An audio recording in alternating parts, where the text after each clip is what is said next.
There are two distinct theories for attention capacity, and they are the central and the multiple resource theories. And before getting started on the differences between these two theories, I'll first explain what attention is. So attention can essentially be viewed as relating to consciousness or awareness of our surroundings, and in association with perceptual, cognitive, and motor activities, we are then able to perform the most effective and proper motor skills to address the task or the situation at hand. Now, the first theory, which is the central resource theory, proposes that there is a central reservoir of resources for which all activities compete.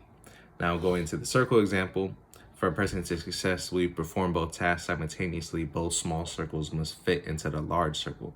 So essentially, you can think of multitasking as each task being a smaller circle. And the more smaller circles in the bigger circle basically takes up that remaining attention capacity. So eventually, the large circle can only fit so many smaller circles. So the more and more you try to add, eventually there's going to be a limit. And then once that limit is reached, there's that decline in performance when you're trying to multitask and do multiple things at the same time. Now going to Kahneman's attention theory, founded by Daniel Kahneman, he views attention as a cognitive effort.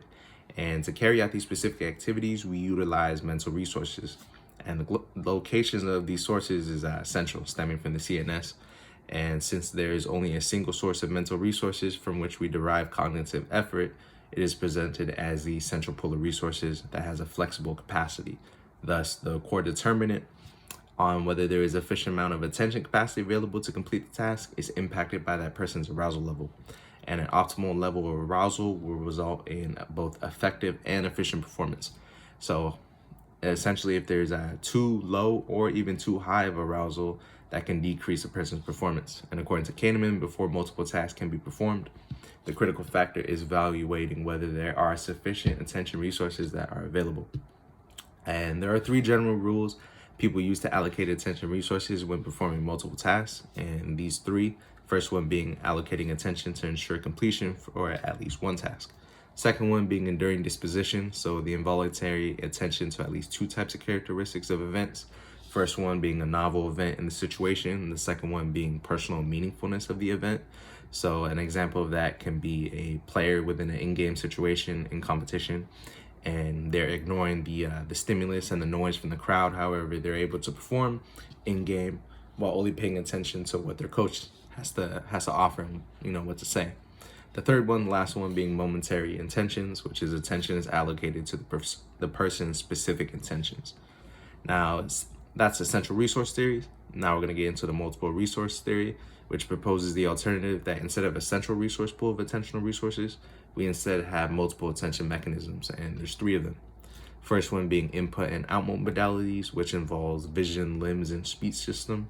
The second one, which is stages of information processing, which goes into perception, memory, encoding, response output. And then the third one being the code of processing information, which is verbal codes and spatial codes. So our success in performing two or more tasks simultaneously is dictated by whether or not these two tasks have to compete for the available resource. So an example is driving a car on the freeway while talking to a passenger on the side. We can maintain focus on both the road as well as talking to our passengers because these two tasks are different. One is involving input and output modalities, specifically speech, while the other is part of the stages of information processing. So that's the reason why we're able to multitask and do those two situations at hand. So essentially, those are the two differences, or the differences between the two theories, being the multiple resource theory and the central resource theory.